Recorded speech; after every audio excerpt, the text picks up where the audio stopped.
বিয়ের ৫ বছর পরেও আমার বাচ্চা হচ্ছিল না।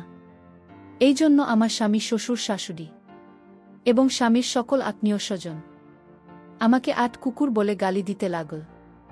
তারা আমাকে বিভিন্নভাবে কুচিসম্পন্ন কথা বলত। এক পর্যায়ে আমার স্বামী আমাকে বলে দিলেই যে এবার যদি বাচ্চা না হয় তাহলে সে আমাকে রাখবে না, তালাক দিয়ে দেবে।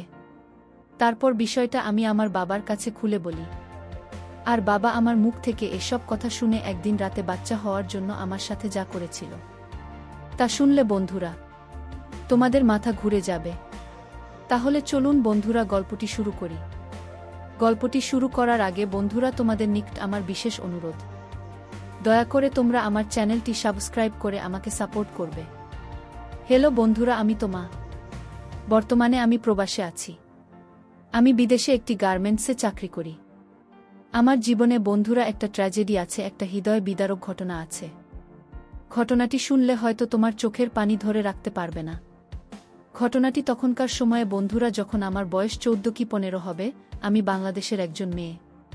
আমি আমার পরিবারের সাথে বড় হয়েছি, কিন্তু আমার বয়স যখন 8 কিংবা 9 হবে তখন আমার মা মারা যায়। আমি পরিবারে শুধু একমাত্র মেয়ে ছিলাম, আর আমার এক ভাই ছিল। সেও খুব একটা ভাল ছিল না। সে নোয়াখালীর একজন মেয়েকে বিয়ে করে শ্বশুরবাড়িতে থাকে। মোট কথা, আমার ভাই আমাদের পরিবারের কোনো খোঁজখবর নিত না, আর আমাদের পারিবারিক অবস্থা খুব একটা ভাল ছিল না। আমার মা মারা যাওয়ার পর আমার বাবা আর অন্য কোথাও বিয়ে করে নাই। এভাবে কষ্ট করে চলতে লাগল আমার জীবন। তারপরও আমরা খুব ভালোই ছিলাম, খুব খুশি ছিলাম। আমার বাবা সারাদিন কাজ করে যা পাইত তাতে আমাদের খুব ভালো করে চলে যেত। আমার বাবা আমাকে খুব ভালোবাসত, অনেক বেশি ভালোবাসত। আর এভাবেই আমাদের জীবন, মোট কথা আমার জীবন চলতে লাগল। খুব একটা প্রাতিষ্ঠানিক পড়ালেখা করতে পারি নাই আমি। 8ম শ্রেণী পর্যন্ত পড়ালেখা করেছিলাম। তারপর আমার বাবা আমাকে সিদ্ধান্ত নিল, আমার যখন 14 থেকে 15 বয়স তখন সিদ্ধান্ত নিল আমার বাবা আমাকে বিয়ে দিয়ে দেবে।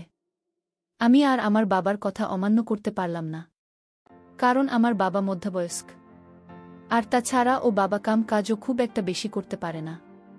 বাবার উপর বোঝা হয়ে আর কতদিন থাকব, তাই সিদ্ধান্ত নিলাম এবং বিয়েতে রাজি হয়ে গেলাম।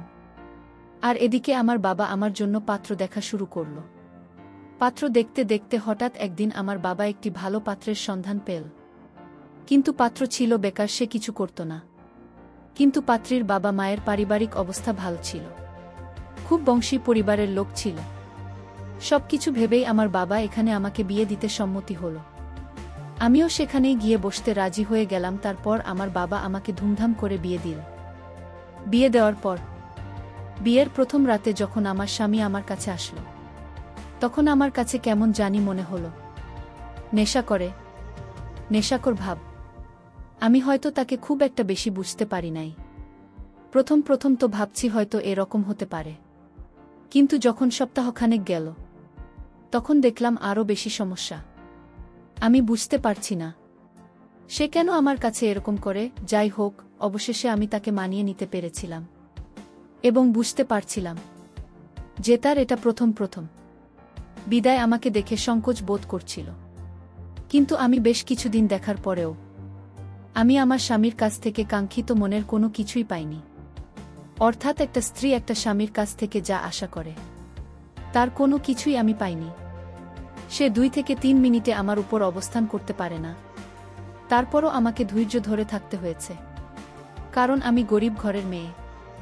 আমি যদি বাবার কাছে আবার চলে যাই তাহলে তো বাবা আমাকে কখনো কোনোদিন বিয়ে দিতে পারবে না মনে হয়। খুব কষ্ট করে আমাকে চলতে হয়েছিল। কি বন্ধুরা, বিবাহিত জীবনের পর স্বামীর কাছ থেকে যদি কোনো স্ত্রী তার আশানুরূপ কোনো জিনিস না পায়, সে কেবল বুঝে তার বেদনা। আমার খুব কষ্টে দিন যাচ্ছিল। এভাবে চলতে চলতেই আমার বিয়ের প্রায় 5টি বছর পেরিয়ে গেল। আজ পর্যন্ত আমি কোনো সন্তানের মুখ দেখতে পারলাম না। সকলের কাছে আমি একটা আপনারই হয়ে গেলাম। সবাই আমাকে আটকে বলে গালি দেয়। আমি তখন হিংসায় চলে গেলাম। কাউকে বোঝাতে পারলাম না যে সমস্যাটা আমার না স্বামীর। এমতাবস্থায় আমার স্বামীও আমার শ্বশুর শাশুড়ির দিকে তালে তাল দিতে লাগল। আমার স্বামীও আমার প্রতি নেগেটিভ হতে লাগল। সে ভাবল হয়তো আমার সমস্যা। আমার স্বামীর সব কিছু জেনেও না জানার ভান করছে। আমার স্বামী তো খুব ভালো করেই জানত সমস্যা টাকার। তারপরও সেই দোষ আমার উপর চাপিয়ে দেওয়ার চেষ্টা করতে লাগল। ভীষণ বিপদে পড়ে গেলাম আমি। কি করব তখন বুঝতে পারছিলাম না। মন চাইছে এই মুহূর্তে পৃথিবীর সবচেয়ে বড় অন্যায়টাই আমি করে ফেলি, কিন্তু কিভাবে করব মাথায় কোনো কিছু ঢুকছে না। অবশেষে আমি বাবার কাছে সবকিছু খুলে বলতে বাধ্য হলাম।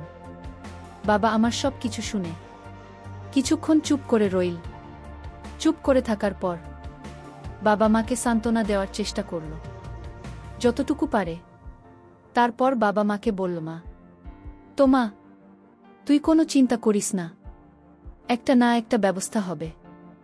আমি একটা ব্যবস্থা করবই। তোকে নিয়ে আমি ডাক্তারের কাছে যাব, অনেক বড় ডাক্তারের কাছে যাব, কিন্তু তারপরও আমি সর্বশেষ চেষ্টা করে দেব। তারপর বাবা আমাকে বলল, মায়ের সন্তান তো আল্লাহ পাকের দান। আল্লাহ যাকে যখন মন চায় তাকে সন্তান দেয়, আবার যখন মন চায় তখন তার কাছ থেকে সন্তান কেড়ে নেয়। আর এই দোষ কোনো মানুষের উপর চাপিয়ে দেওয়া উচিত না। আমার স্বামীর সাথে আমার সবকিছু ঠিকঠাকভাবে চলছিল, কিন্তু আমার কোনো সন্তান হচ্ছিল না। যদিও সে ক্ষেত্রে আমার কোনো দোষ নেই, তারপরও আমাকে দোষারোপ করা হচ্ছিল, যার কারণে আমার সংসারটা প্রায় ভেঙে ভেঙে যাচ্ছিল। এমন অবস্থায় আমি কি করব আমি কিছুই বুঝতে পারছিলাম না। শুধু ভেবে ভেবে চিন্তা করছিলাম। চিন্তা করতে করতে আমি আমার বাবার সাথে কখন যে ঘুমিয়ে পড়লাম তা আমি নিজে বলতে পারলাম না। রাত যখন 2টা কি 3টা বাজে, তখন আমি অনুভব করলাম ঘুমের মধ্যেই হয়তো কেউ আমার সাথে কোনো কিছু করার চেষ্টা করছে। আমি লাইটটা অন করার সাথে সাথেই দেখলাম আমার বাবা কি এমন অদ্ভুত অবস্থায় আমার উপর নিয়ন্ত্রণ করার চেষ্টা করছে। আমি বললাম, বাবা, আপনি ঠিক আছেন তো? বাবা বলল যে আমি ঠিক আছি। তাহলে আপনি আমার সাথে এরকম বলল, শোনো মা, তুমি কোনো চিন্তা করো না। যে কারণে তোমার সংসার ভেঙে যাওয়ার অবস্থা হয়েছে, আজকে আমি তোমাকে সংসার টিকার জন্য সেই কাজটাই করব। আমি বাবার মুখ থেকে এরকম ধরনের কথা শুনে অবাক হয়ে রইলাম আর বললাম, বাবা, আমি তোমার মেয়ে। তারপর আমার বাবা বলল, আরে তোর সংসার ঠেকানোর জন্য আমাকে যে এই কাজটা তো করতেই হবে। আমি বললাম, বাবা, তুমি আমাকে এত ভালোবাস। বাবা বলল, মারে, যে করেই হোক আমার তো সংসার টিকাতে হবে। আমি তো সুখ এবং তোর মুখে হাসি দেখতে চাই, আমি তোর শান্তি দেখতে চাই। তারপর আমি ভাবলাম, যে কারণে মানুষের কাছে আমি অপমানিত হয়েছি এবং কি নিজের স্বামীর কাছে অপমানিত হয়েছি, শ্বশুর শাশুড়ি সহ প্রত্যেকটা মানুষ আমাকে বিভিন্নভাবে ইঙ্গিত করে কথা বলছে, যদিও সে ক্ষেত্রে আমার কোনো দোষ নেই। মনের ভিতরে অনেক জিত আর মনের ভিতরে অনেক রাগ হয়েছে তখন। তারপর সেদিন বাবার সাথে আমি সেই নিষিদ্ধ সম্পর্কটা করতে রাজি হয়ে গেলাম। 2টি চোখের মধ্যে কেবলমাত্র সন্তানের নেশা। একটি সন্তানের জন্য তখন আমি প্রায় উন্মাদ হয়ে গিয়েছিলাম।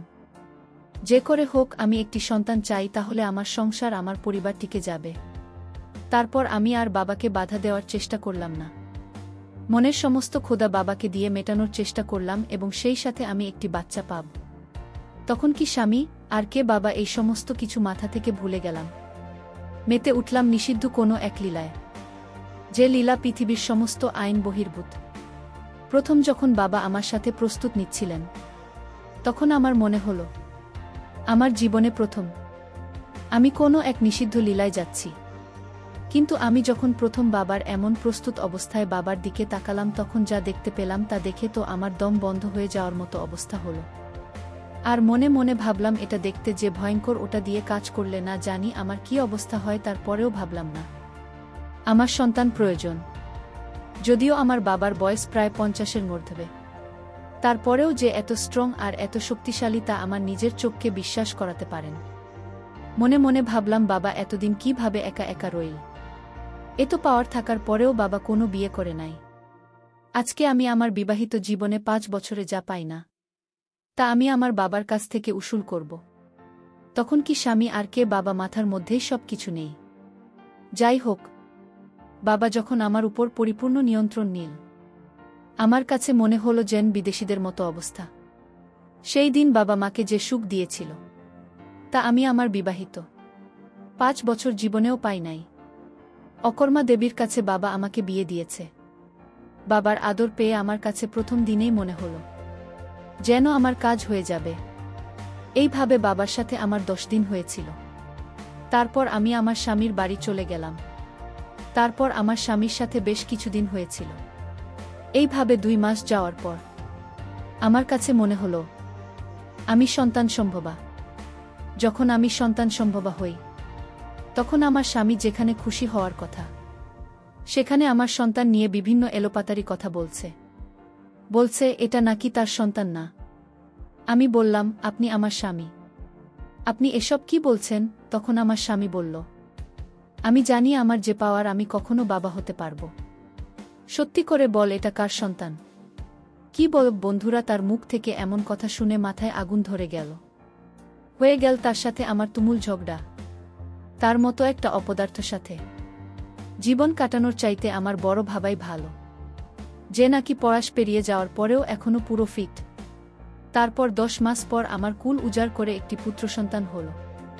আমি আমার পুত্র সন্তানকে পেয়ে অনেক খুশি, কারণ আমি আমার ছেলের ভরসায় বাবার ঘরে সারা জীবন কাটিয়ে দিতে পারব। বন্ধুরা, এই ঘটনার পর থেকে আমি আমার স্বামীকে তালাক দিয়ে চলে এসেছি। যে নাকি কিছুই পারে না, আবার আমাকে কথায় কথায় সন্দেহ করে। যেখানে সন্তান না হওয়ার জন্য সে দায়ী, সেখানে বারবার আমাকে দায়ী করছে, আমাকে দোষারোপ করছে, আমাকে হেনস্থা করছে।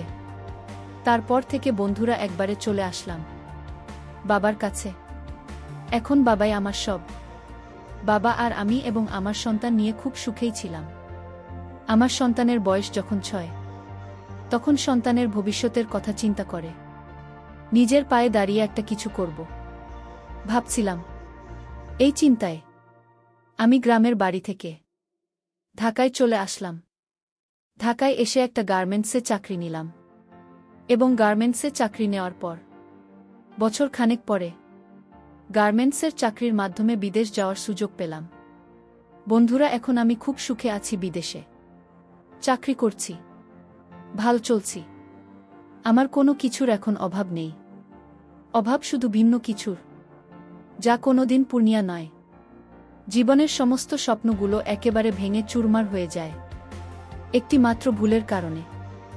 বন্ধুরা, পরিশেষে আমি তোমাদেরকে বলবো, জীবনের সিদ্ধান্ত নেওয়ার ক্ষেত্রে তোমরা নিজেরাই ডিসাইড করবে, কারণ জীবন তোমাদের সিদ্ধান্ত তোমাদেরকে নিতে হবে। আর বিয়ের সাজের ব্যাপার হলে তো আরও ভিন্ন ব্যাপার।